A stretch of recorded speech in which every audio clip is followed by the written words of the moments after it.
In 1959, when CBS launched Rawhide, few expected it to become one of television's most authentic and ambitious westerns. The show's creator, Charles Marquis Warren, wasn't just another producer chasing the cowboy craze that dominated American TV. He was a craftsman who built Rawhide from the ground up with a clear sense of purpose. Warren had already made his name by producing and directing the first season of Gunsmoke, transforming a modest radio drama into one of the most successful shows in the country.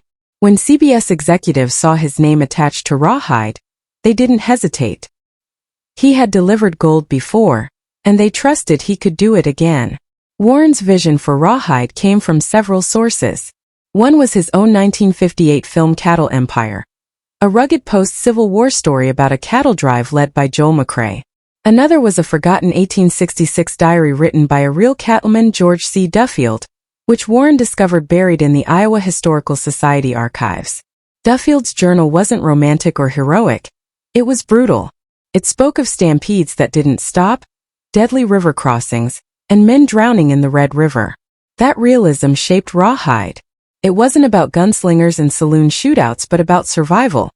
About men driving thousands of cattle across a landscape that wanted to kill them. When Warren changed the working title from Cattle Drive to Rawhide, the name hit like a whip crack. It captured the show's toughness in a single word. When Rawhide premiered on January 9, 1959, it quickly rose into the Nielsen Top 20. Within 2 years, it was the sixth most-watched show in America, reaching 12 million households every Friday night. While other westerns stayed anchored in towns, Rawhide moved relentlessly across new terrain every episode. It explored water shortages, disease, and the psychological strain of endless travel. Even its lead character, Gil Favor, played by Eric Fleming, was based directly on Duffield's diary. He was not a gunslinger or a lawman but a trail boss, stern, intelligent, and worn down by duty. His journal-like monologues gave the show a sense of history that few others had. Eric Fleming's own life was as dramatic as any script.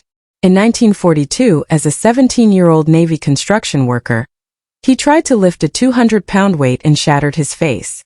Multiple reconstructive surgeries gave him the strong, chiseled features that later defined his screen persona.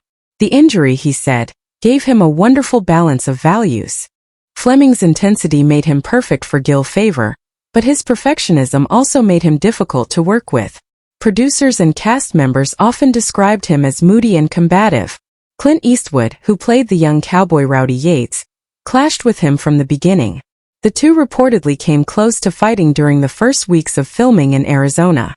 Fleming later admitted he backed off, saying, "Clint would have killed me." Eastwood had landed his role through sheer instinct. During his 1958 audition, he forgot his lines and improvised the entire scene, yelling in frustration and raw emotion. The producers were stunned, but they saw something real. That authenticity became Eastwood's hallmark, even though he later admitted he hated playing Rowdy. He was 28, yet the script treated him like an impulsive teenager. "The idiot of the plains," he called the character. Still, Rawhide made him a household name and gave him the experience he needed before heading to Italy to film A Fistful of Dollars in 1964, the role that changed his career forever. Among the other stars was Sheb Wooley, who played Scout Pete Nolan. Wooley was already famous for his novelty song The Purple People Eater, which had topped the charts in 1958.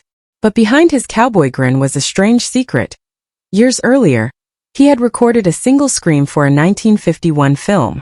That scream, the Wilhelm scream, would become one of Hollywood's most reused sound effects, echoing through Star Wars, Indiana Jones, and hundreds of other films. Wooley was also a real cowboy, raised on a ranch in Oklahoma, and his experience lent a lived-in realism to every scene. What made Rawhide remarkable was its willingness to push boundaries. It tackled addiction, racism, and post-war trauma years before other network shows dared to. In 1961, the episode Incident at the Top of the World depicted a Civil War veteran's morphine addiction, one of television's first portrayals of drug withdrawal. Another episode, Incident of the Buffalo Soldier, starred Woody Strode as a black cavalryman caught between racism from both white and black soldiers.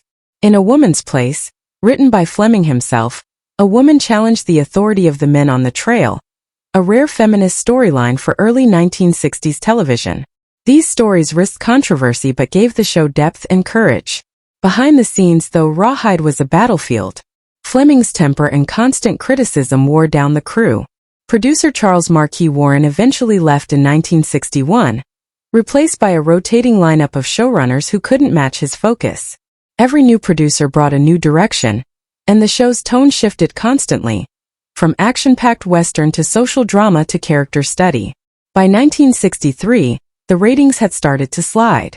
The golden age of TV Westerns was fading, and CBS began cutting costs. Expensive, black-and-white dramas were being replaced by cheap color comedies like The Beverly Hillbillies and The Andy Griffith Show.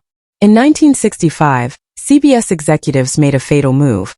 They fired Eric Fleming, along with several other original cast members, to save money. Eastwood was promoted to lead, but he wasn't given a raise. "Why should I be pleased?" he told TV Guide. "I used to carry half the shows. Now I carry them all for the same money." The chemistry that had anchored Rawhide disappeared overnight. The network also moved the show from its long-running Friday night slot to Tuesdays, confusing its loyal audience.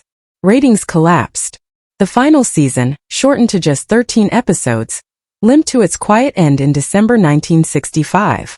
There was no finale, no farewell, just another episode and then silence. For Eric Fleming, Rawhide's cancellation was more than a professional blow. It was personal.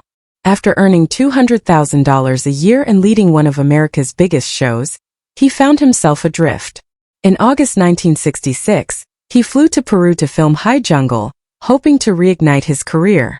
The production was plagued by danger from the start. On September 28, while shooting a scene on the Hualaga River, Fleming's canoe overturned in the rapids. He tried to swim to shore but was swept away by the current. His body was recovered days later, battered and unrecognizable. There was no formal funeral.